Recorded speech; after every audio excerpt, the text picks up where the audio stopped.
The general plan really is a blueprint of how the city, a vision of what the city will become in the future and how it will actually get to that future vision. It sets for itself. A lot of it has to do with the physical growth of the city. I like to say that in California, there's three things that are guaranteed in life: death, taxes, and that will grow, right? Because it's been growing since, it's been growing since I don't know when, for a long time. So it is Silicon Valley, so it will grow. And the general plan deals with a whole host of issues, everything from, where new development will go, and shops and apartments and transit and what that will look like, down to parks, policies related to endangered species, to arts and culture. So it has a whole, and access to healthy foods. It has a lot of wide-ranging things in it. There's really a bunch of key concepts or strategies in the general plan. There they are. I'm not going to talk about them all, but I'm going to focus on some of them today, particularly, of course, urban villages. But one of the challenges we had is San Jose is projected to grow in the next 30 to 35 years by about 400,000 people, over 400,000 people, so it's almost a 50% increase. It's a lot of people. And on top of that, we aspire to have another 400,000 jobs. And so the question was, well, gee, if that's, all these people are going to be coming in to Silicon Valley and into San Jose, where are we going to put them? It's not like we have these wide open orchards anymore like we did in the past that we could just bulldoze and put houses in. Most of San Jose is pretty built up. There's not a lot of underutilized land. It's not even like a city like Chicago, where it's very urban, but then you have huge tracts of land up with a factory that they knock down and you can redevelop. We don't have a lot of that. So what are we going to do? On top of that, we have an urban growth boundary around the city that has said we don't want to spill out into the hillsides, and we don't want to go into Coyote Valley and Almaden Valley, south of where it's developed now. So that's kind of a challenge. And one of the sort of the key concepts I'll talk about in a minute in dealing with that was the urban village and the focused growth strategy. Before I get there, let me talk about, next slide, please. So, so one of the main strategies of this general plan, a lot of people will call this a jobs first plan. And San Jose is the largest bedroom community over 500,000 in the United States. So what that means is that the daytime population is, or let me rephrase that, the nighttime population is greater than the daytime population. So people come home and they sleep here and they raise families and they live here, but in the daytime they get in their car generally, or maybe Caltrain, and they go often north to their jobs. So we have an imbalance of residents versus jobs, which has a lot of issues related to that, from health issues and environmental sustainability to fiscal issues for the city. The city of San Jose has a lot of fiscal challenges right now. First time in history we laid off police officers, and a lot of that has to do with the fact that we don't have a lot of revenue generating employment or commercial. So one of our goals, major strategies, is to add 470,000 new jobs, focus a lot of the jobs in more urban environments and around transit. So we have pretty good transit infrastructure in San Jose and Silicon Valley. One of the challenges is a lot of the places where people work are not in transit. So even if you live within walking distance of light rail, for example, chances are your job is not within walking distance, maybe not even a short bike ride from your light rail station when you get off. So that's a real challenge. Next slide.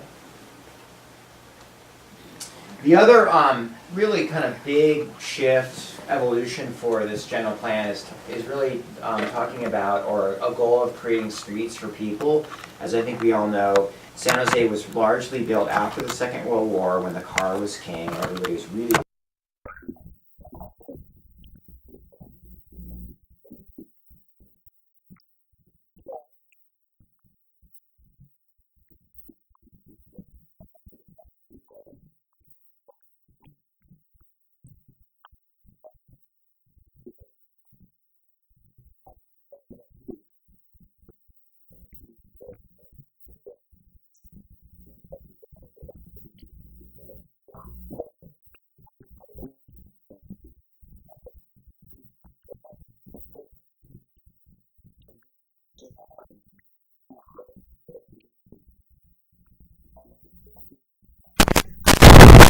shifts things and talks about the transportation system, the street network, as being a way to move people and not just automobiles. And even very recently, when we do traffic impact analysis, we talk about, well, what's the, we got to make sure that we move these cars through the intersection, and it's about moving those cars and not as much about moving people. So the goal of this general plan is to create a street network that works for pedestrians, bicyclists, transit vehicles, which includes often a pedestrian as part of that, and of course also motor vehicles, because people will continue to drive. So it's really designing streets for a mix of things.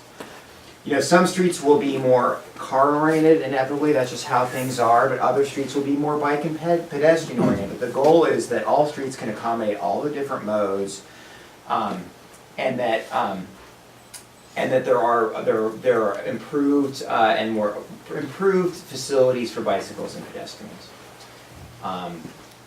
By the way, you'll see a lot of photo simulations that VTA have done that kind of illustrate some of these points that that are kind of neat, actually. They're real places in Silicon Valley where they've actually drawn how it could change over time. You'll see it really cool in a minute. Next slide. So you heard Sandra Stewart talk about designing for a healthy community and the county health plan for their general plan update. A big part, a big challenge we have, of course, in our modern lifestyle is that we're very physically inactive. So typically someone in this valley will get up in the morning and get in their car. They might sit in traffic for 40 minutes, drive to work, and they sit in an office all day. And then they get back in their car and they drive home, and then they probably sit down and get on the computer or watch TV. So because of that, we have, in this country and in the valley, we have, higher incidence of diabetes and heart disease and obesity than we did in the past. So the idea of this general plan is making a city that is more walking and biking friendly and oriented, and allows people to have a more physically active lifestyle without going like, oh, I'm a member of the gym, I'm a member of the Y. Yeah, I want to lose some weight, I need to go there. And if you're really good, you get there 2 days a week. And it was a huge effort because you drove like 30 minutes to get there, and then you worked out for 45 minutes, and you got your record. You get the picture. So the other part of the Design for Healthy Community, of course, is ensuring access to healthy foods. This is a huge issue in this country. Not quite as bad in San Jose, but making sure that there's opportunities. There's grocery stores in people's communities so that they can actually get fruits and vegetables. There's opportunities for community gardens so people can grow their own fruits and vegetables. And allowing people those opportunities to have affordable, healthy food and not just rely on the fast food that much of low-income Americans really, can afford and rely on for their nutrition, if you want to call it that. Next slide.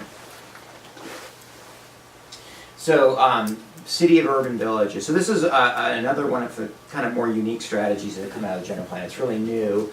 And, again, the idea is, in this general plan, really was about how can we grow San Jose, how can the city accommodate new growth without growing outwards, how can we become a better community for it, and also how can we think about the land use transportation fabric in a way that it's not just about moving people very quickly over great distances, but maybe how they don't have to move much at all. And the idea is to improve accessibility. So instead of building highways where they can move very quickly great distances from San Jose, say, to Cupertino for work, which is the thinking in the old days, it's how can you move the stuff that people need in their daily life closer to them. So even if they can drive shorter distances, they can drive less. Maybe they can walk, maybe they can bike.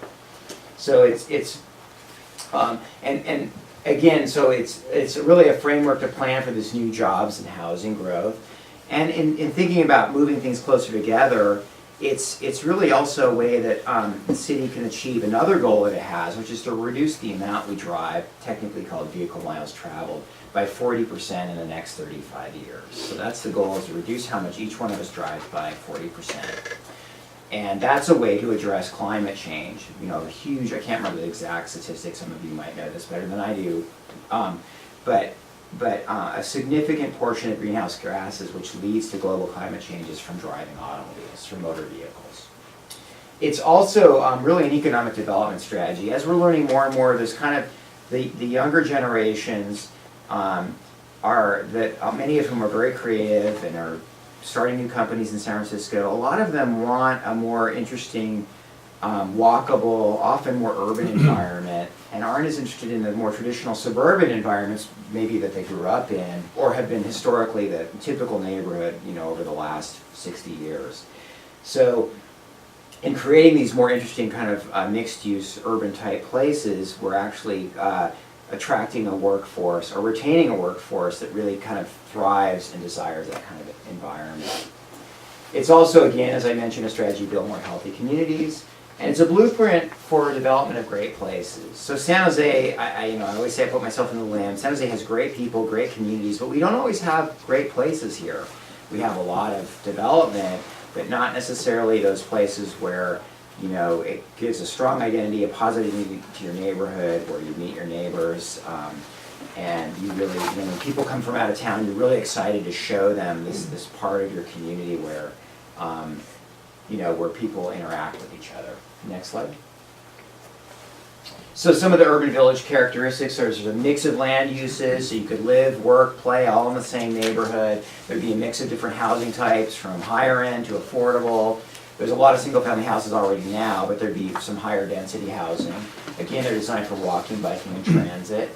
And higher densities in the right places. So a lot of San Jose is really low density, and that's not really going to change over time, and it's not necessarily appropriate to put higher densities in existing single-family neighborhoods, but there are places that they are appropriate.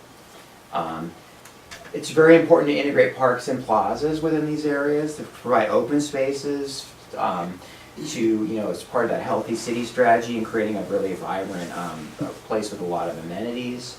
And it's also, really a community living room where people can interact informally. They go down, they get coffee, they run into their neighbor. There may be community events there that happen, concerts, there could be movies at night, farmers markets. So it's really kind of a place to bring people together. And as you'll see in the next slide, they're really intended to be located throughout San Jose. Next slide. Oh, okay, well, I'll get to that location in a second. But here's a photo simulation of South Bascom Avenue. Some of you may be familiar with Dick Center. It just shows you how this area could potentially transform over time. Next slide. Next slide. So there's just an example that was done of what it could look like. Not necessarily that it will, or we're developing a plan right now actually, and the vision may be a little bit different than that, but it just kind of shows how these areas could be different. And Bascom Avenue, for those of you know, I think it's an 8-lane arterial. It's a very wide street. It has one-story commercial strip centers on it that are set back from the street for parking in front. So this is a very different vision. Next slide. And there's actually a map version of it there, but there's 70 of these urban villages spread out all over the city. Where they tend to be located are in pretty major intersections, arterials. They're really looking at redeveloping or reinventing suburbia by taking a lot of these older shopping centers and allowing higher density uses to go in them, multi-story buildings. Now, we're doing a bunch of plans, which we'll talk about in a minute. Each plan and each community will be very different. Some may say 2 stories, it's probably nothing higher than that is really probably appropriate. Others may say you could put a tower in there in this location. Over here it should be lower, maybe 4 stories, step down to the neighborhood. And then each one of these plans will sort of define the parameters how an area might grow and change over time and what kind of amenities are desirable. And they're all intended to be unique. So the other key feature about them is that many of them, especially the larger ones, are on major transit facilities.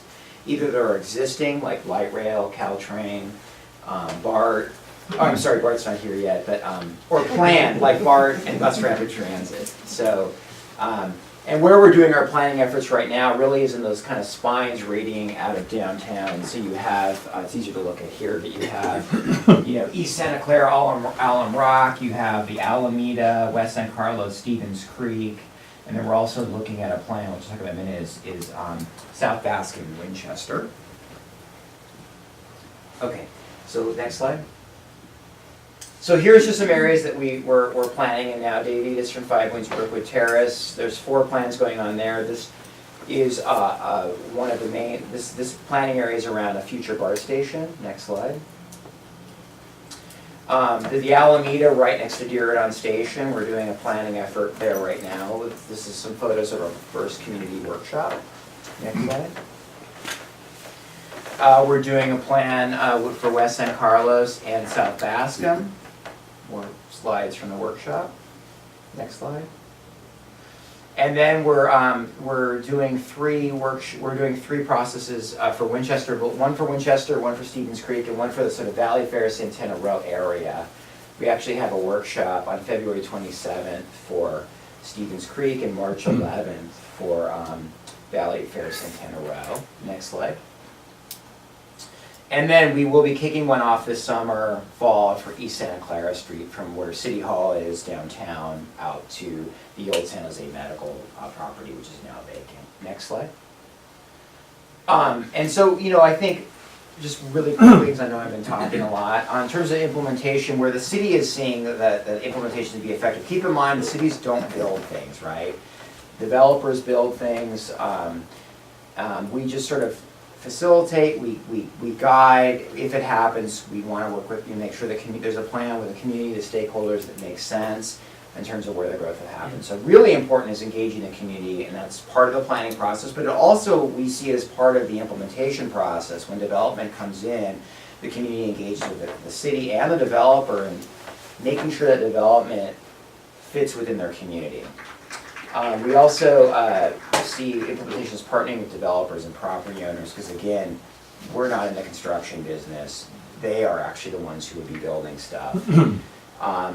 And as part of this process, we need to develop a public financing plan, because you know, as many of you know, cities aren't in the same economic situation they were in the past. The redevelopment agencies no longer exist. And so a lot of this stuff, a lot of these amenities, the parks, the attractive street trees, the streetscapes, a lot of that stuff will need to be paid by the development that comes in, not by the city.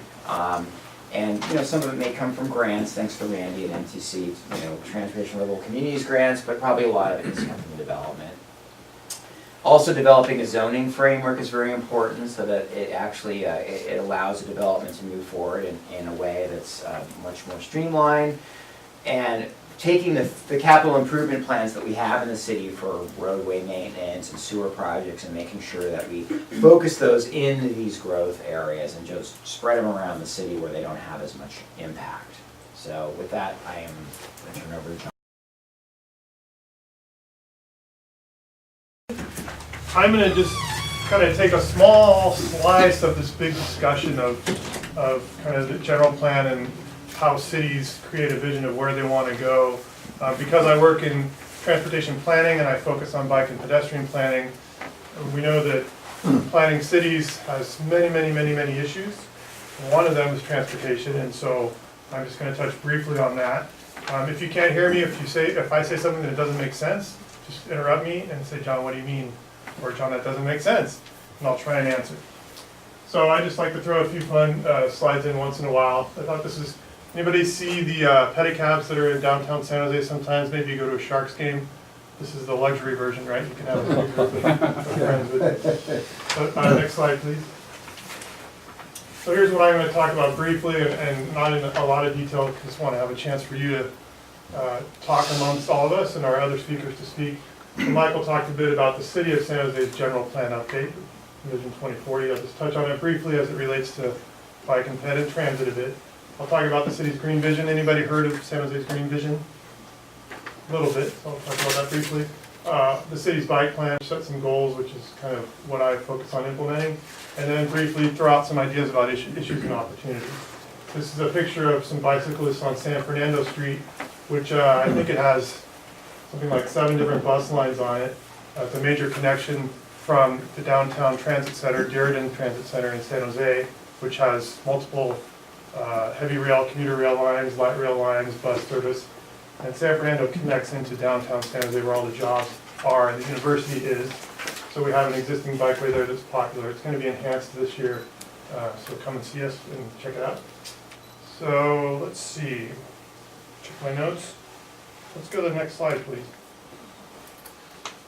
So the first bullet of those four I said I was going to talk about, the general plan which Michael went into. I'm just briefly going to mention that I'm not an expert on it, but I noticed that it had kind of 7 or so guiding principles that are listed here, and it's hard to see, but there's one highlighted in blue. While I could argue that bike and pedestrian and transit planning actually affect all of these, it's easiest to say that interconnected city is the one that bike and ped and transit planning relates most to. So again, just emphasizing how it kind of does relate and is relevant to the general plan. These were called, I guess, the guiding principles for San Jose's general plan. Michael, if I get things wrong, he's an expert on the general plan. I'll bring out the cane. Yeah, just let me know. Okay, next slide, please. So within the general plan, the chapter focusing on transportation and related issues set some aggressive goals because, again, the city's general plan is its long-term vision of what it wants. And so one of the things that was very progressive that City Council decided it wanted to set as goals and actually approved was some targets for how we want to see people get around in the city in the future. So clearly the city wants to provide more transportation options. 2008, which was kind of our baseline figure, you see 78% of people were driving alone for their trips. And while we welcome, I think everyone in this room, almost everyone drives a car occasionally, I do. That's always going to be the case. We always want that to be the case, but we want to create more options. And so here are the goals that are pretty aggressive that the city set for 2040, where we want to be on how people get around. You can see biking and walking at 15% up significantly, transit up significantly, and then the amount of driving alone would go down. So that kind of sets the foundation for what we want to achieve. So part of that relates to, Michael was talking about the village division of the 70 villages. And I was at a presentation that Spur put on. Anybody heard of Spur?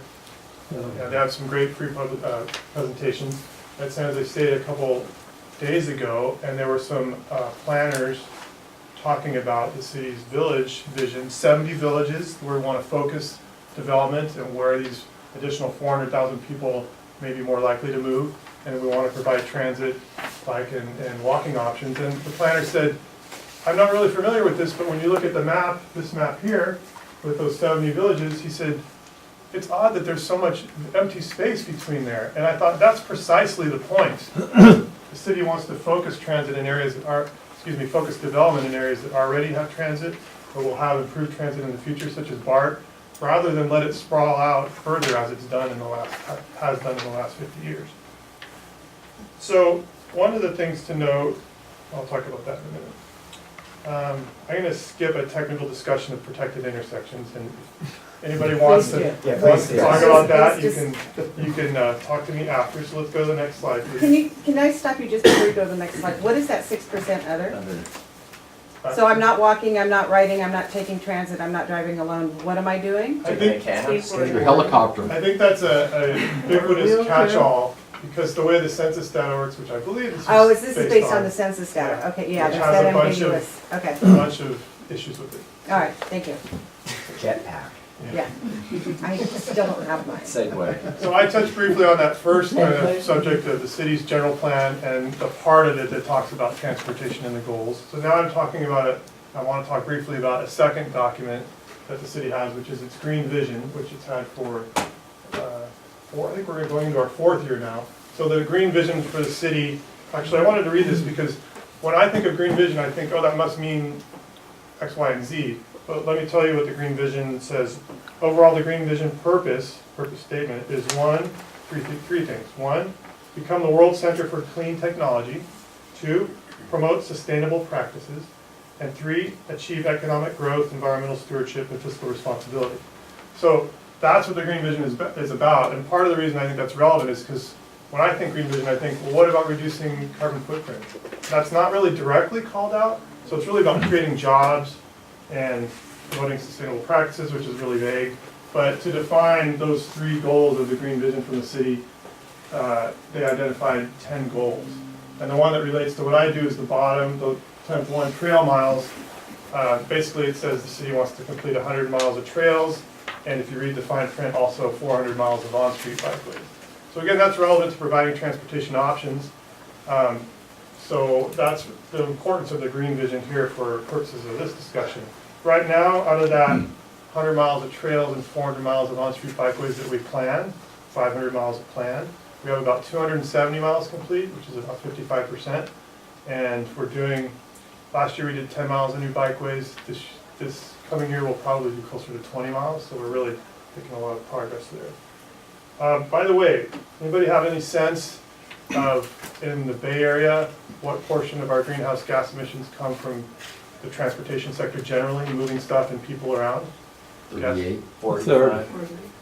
The latest numbers say it's closer to 50. People used to say 45, but now the latest numbers are it's close to 50%, which is higher even than in the Central Valley where the air pollution is worse for other reasons.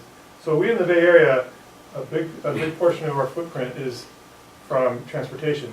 Now let me be clear, me personally, I don't get motivated by change so much, and I don't think other people do, by saying this lofty goal of, we need to reduce our carbon footprint.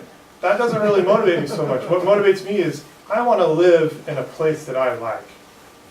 I want to live in a place, I want to work in a place that I like. Isn't that what life is about, right? We want to live in a good place, we want our kids to go to school in a nice place. And for me, that means seeing more transportation options, because I wouldn't want my kid to go to school on a major arterial that's got 40,000 cars a day going through it in 8 lanes and they can't get across the street. I wouldn't want my kids going to school in a place where they can't walk or bike safely. I don't want to work somewhere where I have to drive 40 miles to get there. So it's, you know, green vision's great, but it's really about building places that we want to work and live and play, right? And that's what the city is starting to get.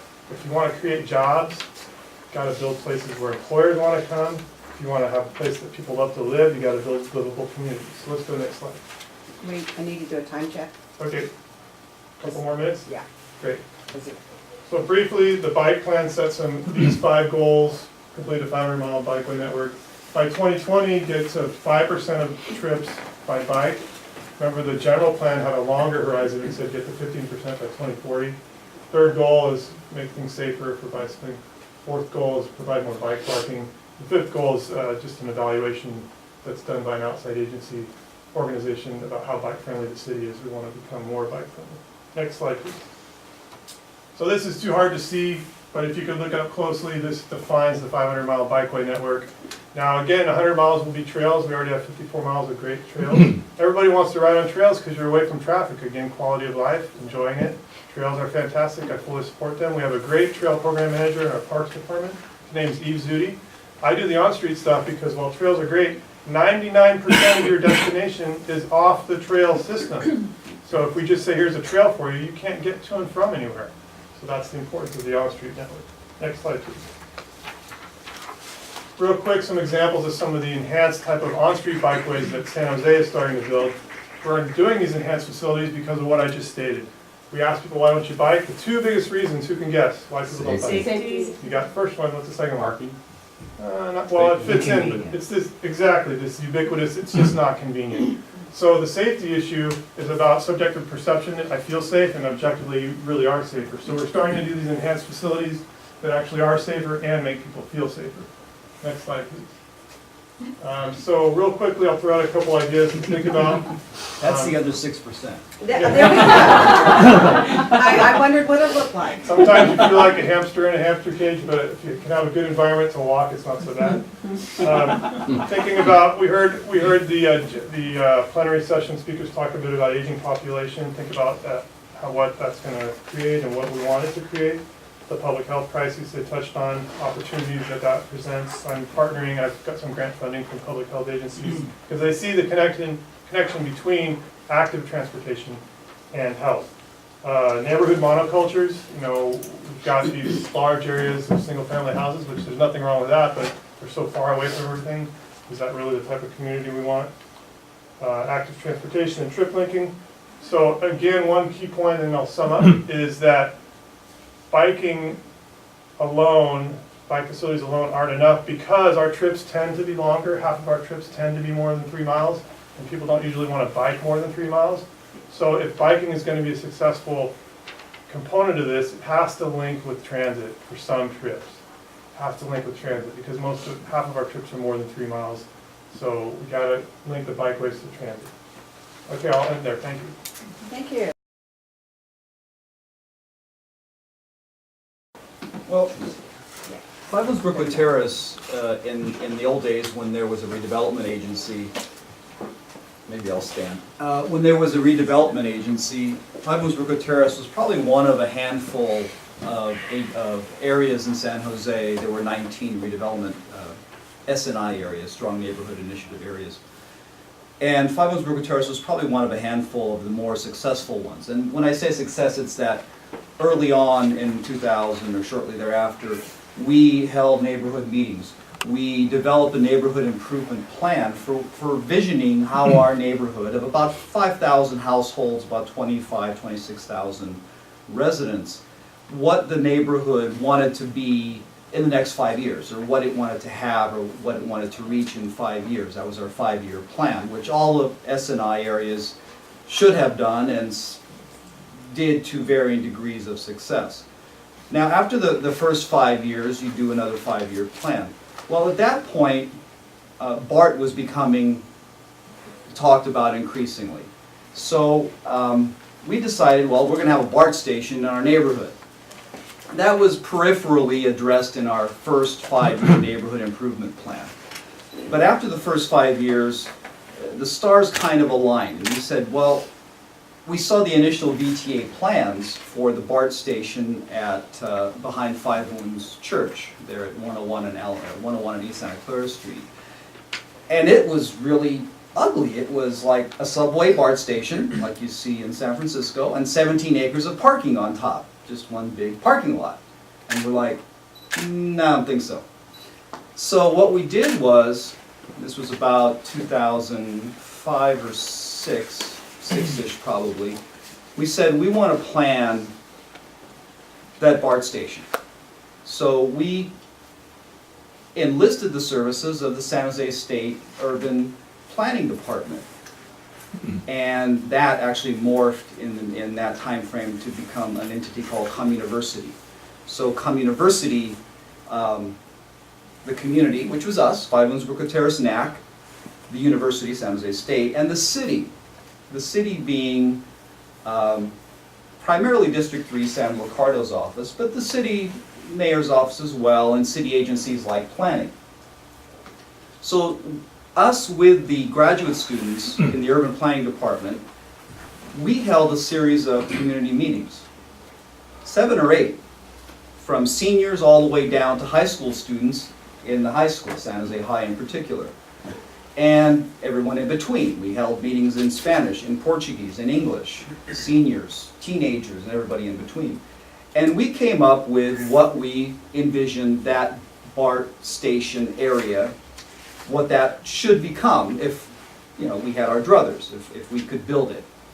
And produced a 200-page document from that exercise, from all those meetings. I mean, we were cutting cardboard and playing with Legos and everything else to create this urban village. It wasn't an urban village. We actually predated the urban villages. We were doing this before Envision 2040 even started. But we came up with a 200-page plan and put it on a shelf.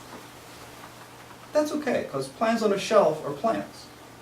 When Envision 2040 came along, we took our plan off the shelf and we showed up at an Envision 2040 meeting when urban villages became the topic for discussion.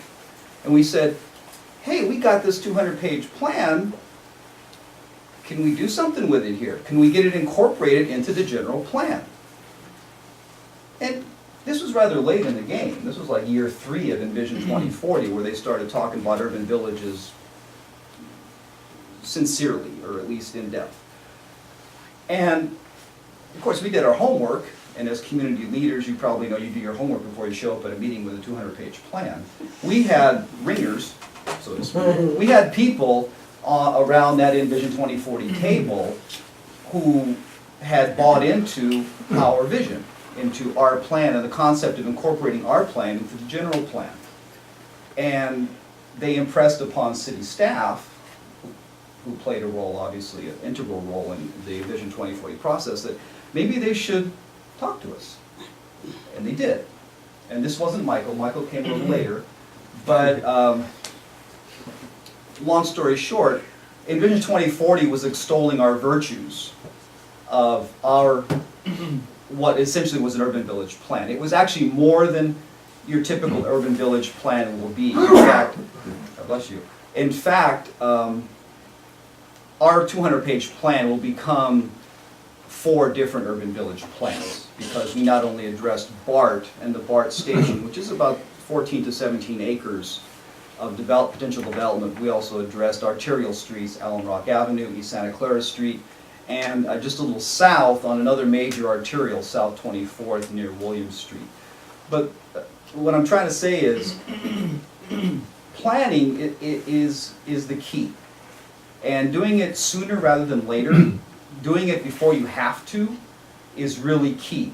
Because a plan on the shelf, as we found, leads to lots of good things. It has led to Michael working with us hand in hand over the last couple of years to convert that 200-page document into 4 urban village plans, which should be accepted by council hopefully first quarter, early second quarter of this year coming up now.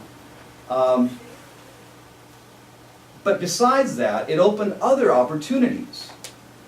For money, for one thing, because we have this distinct plan in our hands, but it also created a relationship, or it created them and is nurturing relationships with the Silicon Valley Bicycle Coalition, with the Santa Clara Valley Parks Foundation, because part of our plan was for a trail segment.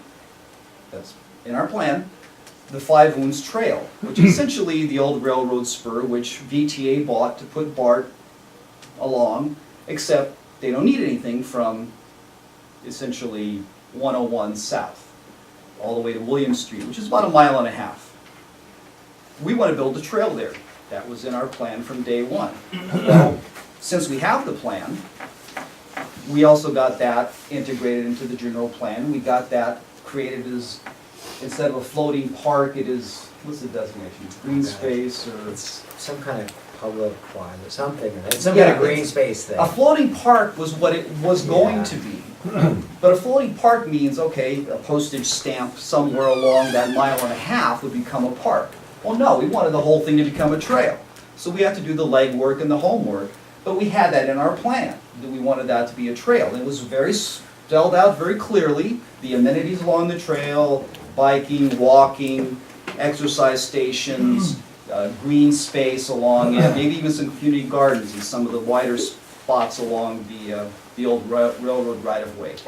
But the thing is, we had a plan, and that created these relationships that we have nurtured over the last couple of years. We created a community group called Friends of the Five Wounds Trail.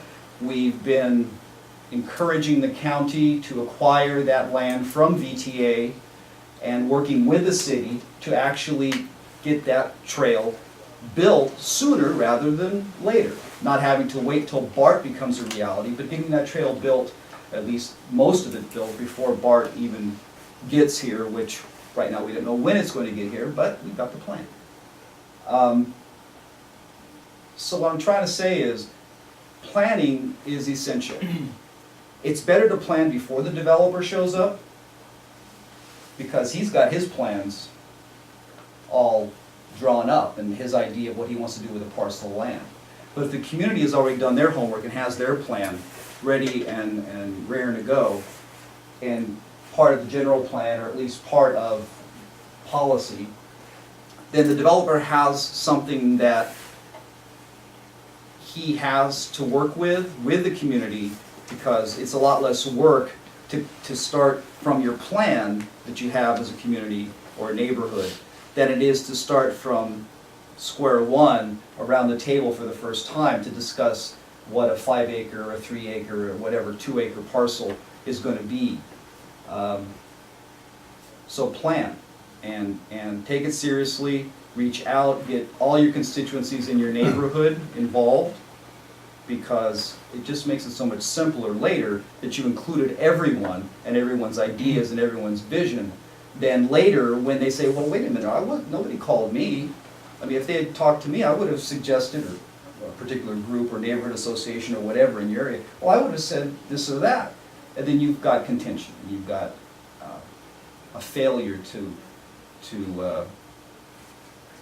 once you get to the table. Yeah, failure to communicate, once you get to the table. And then you got the developer, and you got the majority of the people who planned, and then you have the people you didn't include who were at the table, and then it just, contention is so much more likely in that, and you don't want to look like your community is disjointed in front of a developer, or else the city could take advantage of that and say, well, we're going to take over and we'll work with the developer, and thank you very much, your plan was, you thought it was good, but you didn't do all your homework. You didn't dot your i's and cross your t's in your planning process.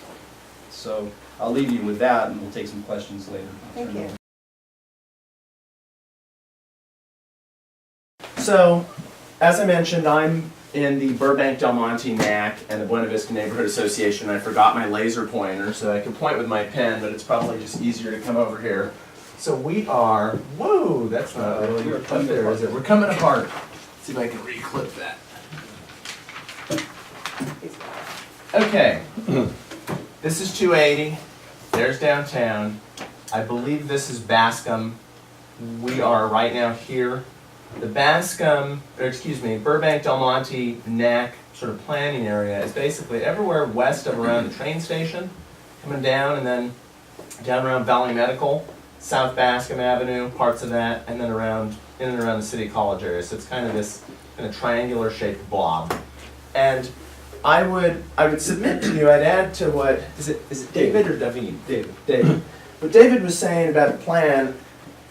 I'm also big on planning, and I think it's good, but I think our problem, I would actually say in San Jose, I believe our problem is not a lack of plans, our problem is a lack of follow-up and adherence to those plans. And I submit to you as evidence, hard copy evidence, I have a, hold on, which one's first here? I have to remember. Okay, I have the Burbank Del Monte Neighborhood Improvement Plan. So this came out of the Strong Neighborhoods Initiative, which David referenced. Burbank Del Monte Neighborhood, or the Neighborhood Advisory Council, was the same sort of SNI organization as the Five Wounds Brookwood Terrace.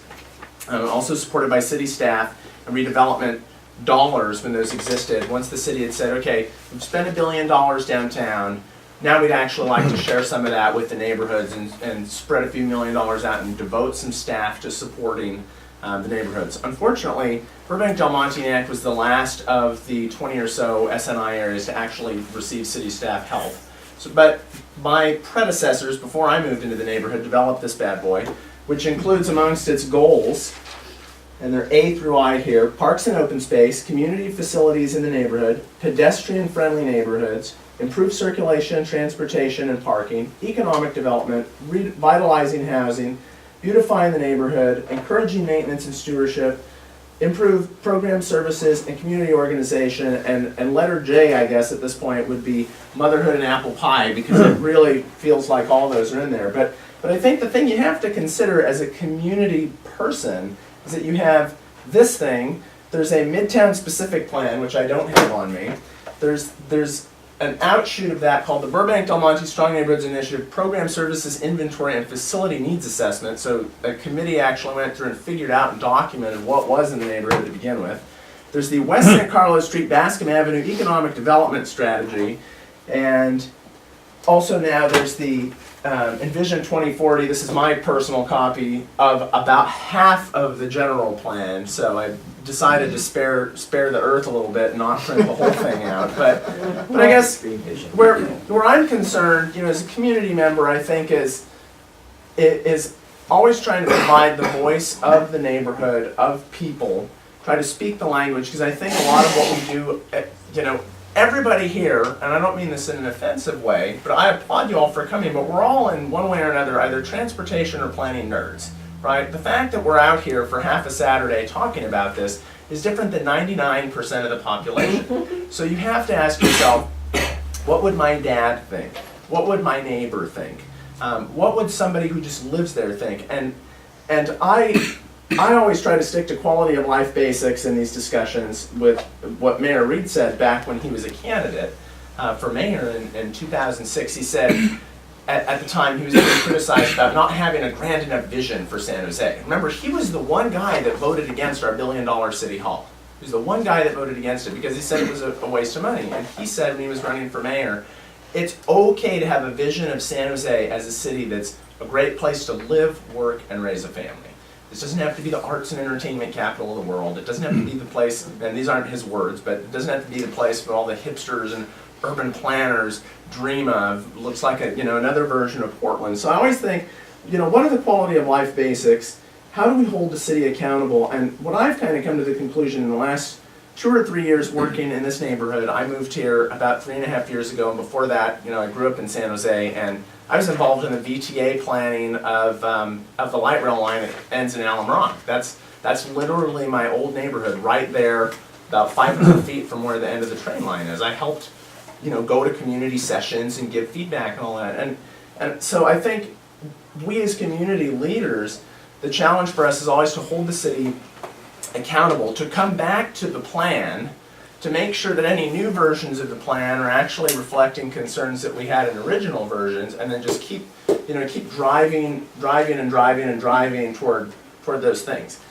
All that said, since I'm up here and I have the soapbox for a minute, I mean, my opinion of the general plan as it is right now at the urban villages, I like it. I participated in several of the workshops, but I have probably two main concerns, I guess, around three concerns, I guess, about the whole process and how we went about developing that. The first one is that I think community time specifically, community member time is undervalued by our city, by city government, by county government. What I mean by that is, if we had previous plans, if there were thousands of hours already invested, the fact that there's another 50 meetings laid on top of that, I, Randy, David, other community folks, we don't do this for a living, right? So to ask community members to continually give the same input year over year over 20, 30-year periods, at some extent is a little strange.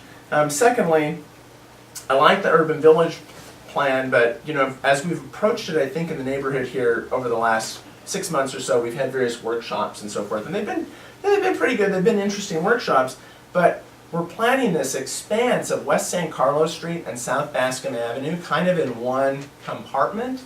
And if you really look at it and you think about it on a pedestrian scale, or even as a bicyclist, but mostly as a pedestrian, that's actually really 3 or 4 units together. Like from my end of May Ellen Avenue, which is 3 blocks east of Lee, okay, going toward Meridian, from there to about Burbank, and maybe Bascom is about as far as I'm ever going to walk. But the planning area goes from down by Orchard Supply, basically out toward Valley Fair, and then down Bascom, literally a couple miles. And it's more than any one person, I think, can walk. So I worry about scale and the village concept being too big. I also worry about, we had 22 NACs, but now we've got 70 of these villages, and so we're always constantly changing scale in the city. And then I guess my concern around the whole process and how we go forward and how we translate the general plan down to specific plans is kind of the outreach approach. And this is heresy to say this to a community gathering in sort of an outreach session, and apologies for not talking about this more in advance with you, Michael, but I want to speak from the heart here. I actually think we probably have too much outreach, and the reason I say that is because the number of meetings tend to be evenings and weekends, and the way we go about approaching people when we ask the questions of the community, I think we would do better, although I don't know that we have the resources, so we're kind of in a catch-22 here. I think we would do better to have staff go out to the community and try to understand their needs, as opposed to having sessions where we ask people, come plan the future of this or that. Because I know the other 99% of people that don't care about planning, you're almost never going to get those folks here. So you either dismiss their interests and say, well, oops, guess you didn't give your input, so you're not in the binder, sorry people, or you find a way to make sure to empathize with their needs, what they do. So I think of a prototypical neighbor of mine down the street. This is a fictional person, but I think of 43-year-old single mother,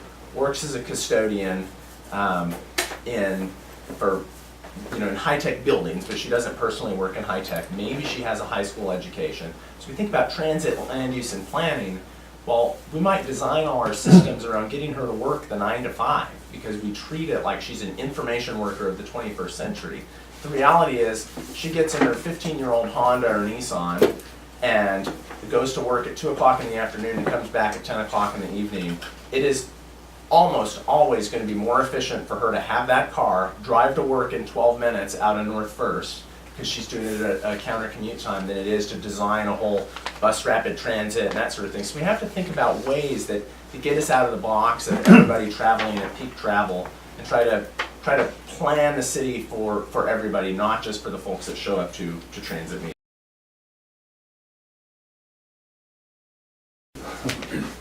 Well, this is VTA. Is VTA a successful organization?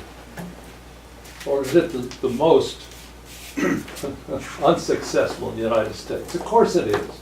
You all know it. You all know it. And now they have a vision, and they have a mission, but they're not operating in regard to their vision and mission. They're getting into land planning, and San Jose has brought them in, land planning. So they come into San Jose, they're going to tell San Jose how to plan. And it's going to be in these little groups of houses scattered all around. That's been tried in other areas, very unsuccessful. People living in TODs use their cars just as much. Now the facts are, VTA is losing transportation, and none of you have mentioned it, but you should mention it. If you're going to plan, you've got to plan out ahead. Now they had last year 102,000 riders in a week on buses. 10 years ago they had 152. They dropped from 152 to 102. Now how does that affect your plan? You use the same plan when you've lost half your riders? Well, we're going to make it up on light rail. So we go into light rail, and in the last 10 years they've gone from 30 to 31. They've gone up 1,000 riders in the last 10 years. But factor that into the 50,000 that the buses have lost. So the point is, I think San Jose sold out. You let this transit agency, unsuccessful company, come in and take over your plans, and you have a plan for TVA. Now, I've had a partner for 25 years, was the planning director. He installed the urban growth boundary in San Jose with the understanding it would gradually be expanded every year so that the value of land inside and outside the urban growth boundary would be similar. Now we have, about 5 years later, the environmentalists turned it over, and we really haven't had any expansion of the urban growth boundary in the last 40 years. So we have land $1 million an acre one side of the road, $50,000 an acre the other side. My 8 grandkids are coming back after finishing college. They want a home and a house they can afford. I think San Jose sold out.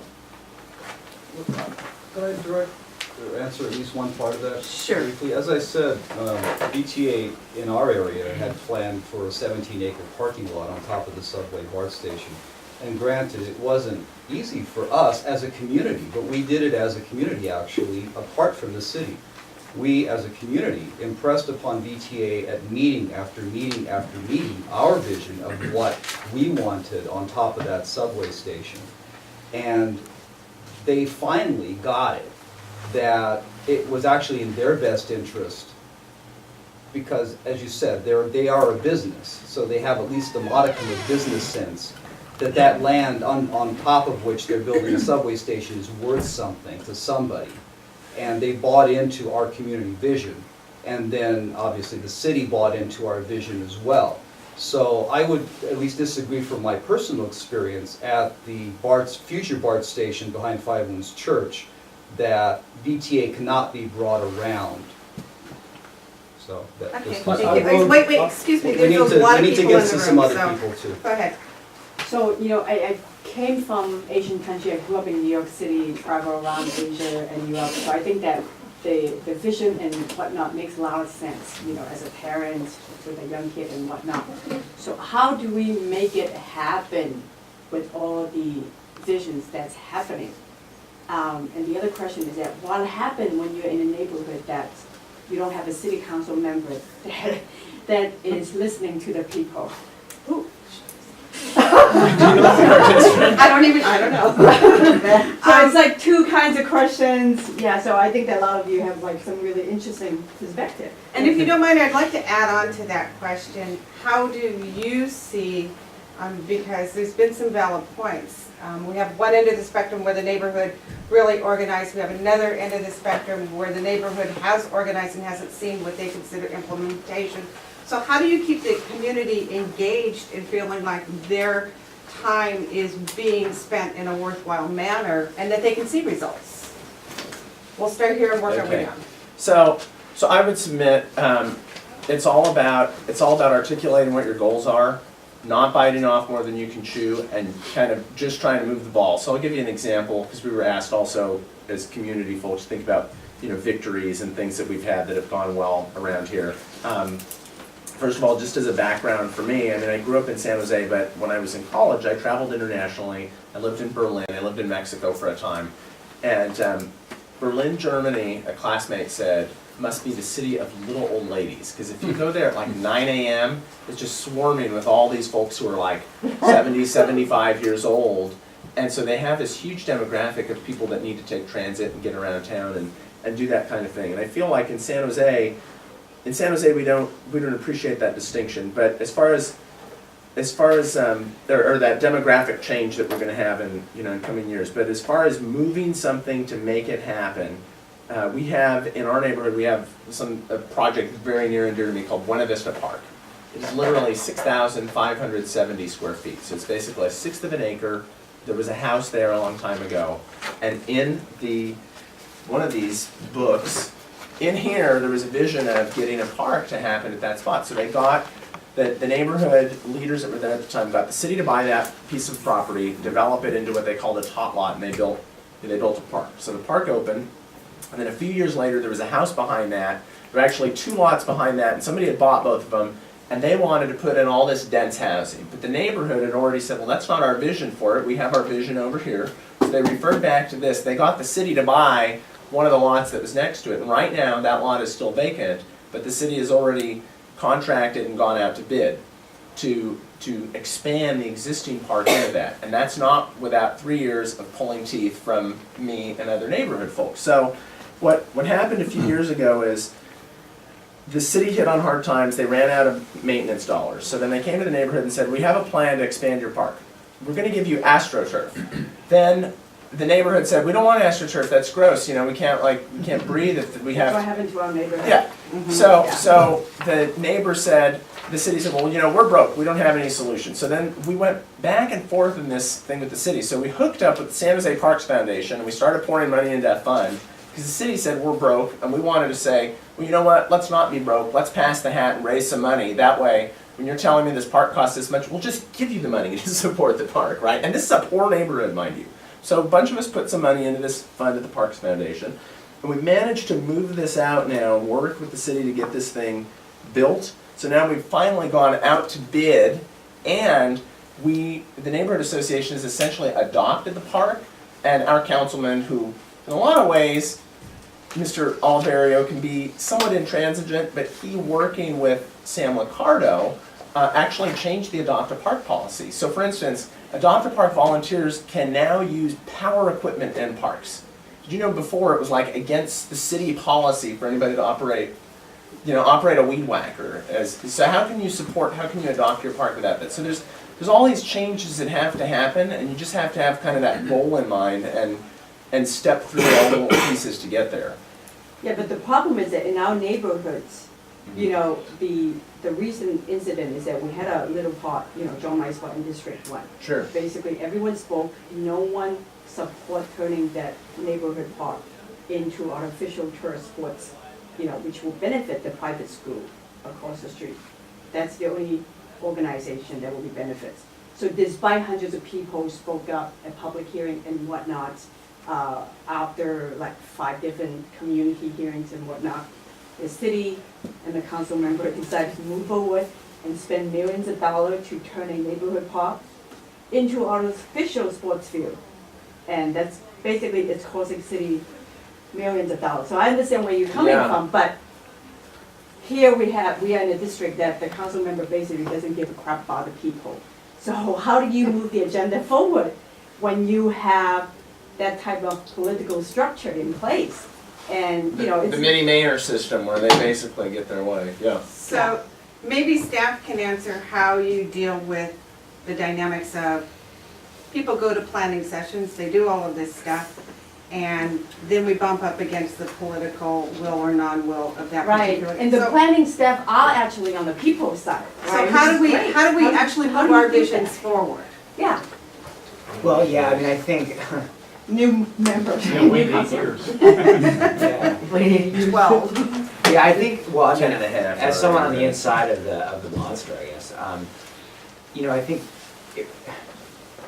the community won't always exactly get its way, and that's, you have an example of that right now, but I think you're definitely not gonna get things to happen the way you want them if you don't get involved, and if you build constituencies and you build groups of neighbors together, I mean, all of this is a political battle. So the stronger you can get, the more people you can bring to the table, the more coalitions you can build, the more likely you are to achieve the goal that you're trying to achieve. And I think it's hard, because I think you get frustrated when things don't go your way. But I think there are examples where a lot of neighborhoods where things have actually gone in a way the community has wanted. I think there's one example of a neighborhood by San Jose State, actually, that wanted a park, and someone at the end of this one planning process threw out this idea of this vacant land next to these old Victorians to turn it into a park, and everyone, you know, the staff, of course, were a little bit skeptical and weren't sure how we were gonna get the money for that, but just said, let's just throw it in the plan. Never thought it would happen. But that community really rallied around that park, got the council person on board, and you know, within like 5 or 6 years, that park was open, it was built, to the point where the city actually came in and bought a duplex that was 90% complete. It was almost ready to open, to be rented. City bought it and tore it down. So it can happen. I mean, I think it's, and sometimes I think you guys can talk to this, but sometimes it helps to have low-hanging fruit too. You know, Yeah. I think a lot of communities need something tangible. They need a victory that can happen sooner rather than later, to get them inspired to work on those things that are a lot more challenging and a lot more long-term. And what I would kind of build into this is based on what David has said. They built a network of multiple interest groups. So while you're out in D1 fighting for your group here, the ability to be able to, I know I can reach across the city. I know for city issues, I know that when I need to storm City Hall, I can reach into other districts, and I think that's the experience that you have.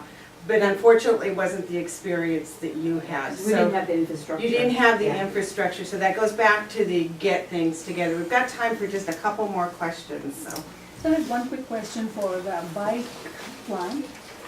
One of the worst places to ride a bike is near schools during the drop-off and pick-up times. And my daughter would ride almost all the way to the school, but there were people who would guide them to walk from the nearest intersection to the school. But there are cars parked many blocks, and there are people opening doors many blocks away. So do you have anything in your plan to make that school area safe for bike riders? Yeah, we do, and that's a real issue that the city's working on, and beginning to see some progress. But I think most of us remember growing up, many of us walked or biked to school, and even in the main plenary session that was alluded to by Susan, you know, the reduction rate of people walking and biking. And while I'm not suggesting any of us would do this, but sometimes the worst drivers around schools are the very parents that are dropping their kids off, right? So this is a huge challenge.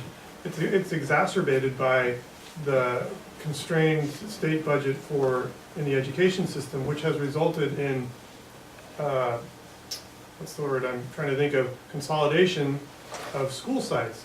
Whereas when we grew up, there were schools in every neighborhood. Now there's one big school covering multiple neighborhoods, which makes it even more attractive for parents to drive because the trip's further. The city of San Jose's DOT has had a lot of success obtaining grants, including grants from BTA, to focus on providing safer environments for kids to walk and bike to school.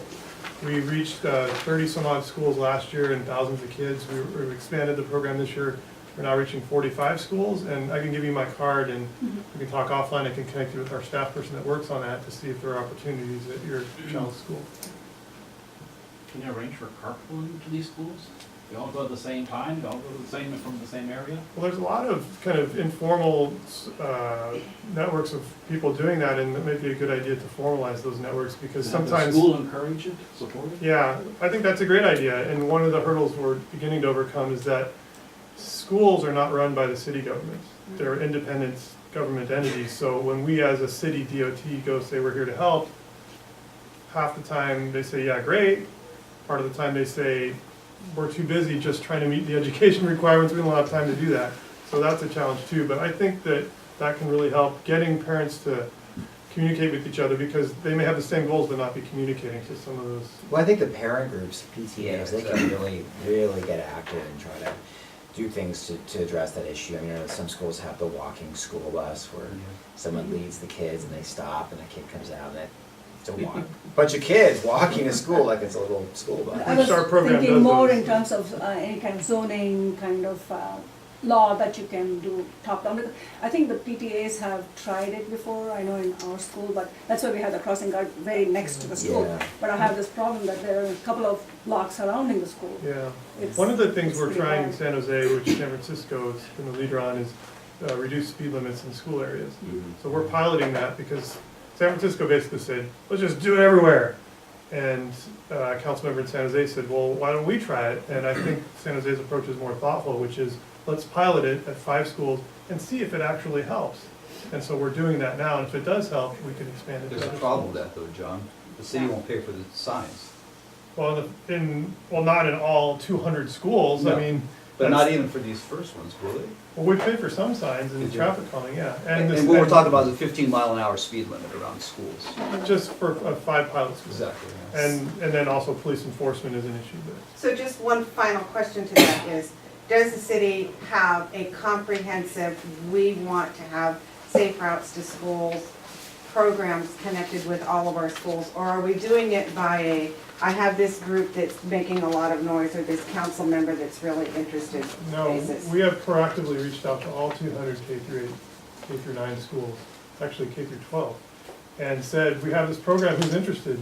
And historically, each year it grows the number of interests. So we had planned to do fewer than 45, I think we're doing 45 schools this year. We had planned to do fewer, but the response rate was up to 45 schools. Now, hopefully someday, all 200 will say yes. We don't have nearly enough resources at this time to accommodate all 200, but we'll keep looking for more grant funding. Okay. Just as Can a- I mention something about on a related subject? Because, there's some interesting component in District 1 because, that my son's school goes to a school that is in Cupertino School District, right? But the border is between San Jose, Cupertino, and Saratoga. We have the same problem in our school, and there's so many kids, actually 2 kids got hit and died in the intersection. So we've been trying to deal with the issue for many years. It hasn't been addressed. The problem is that there's so many city and so many different school districts involved.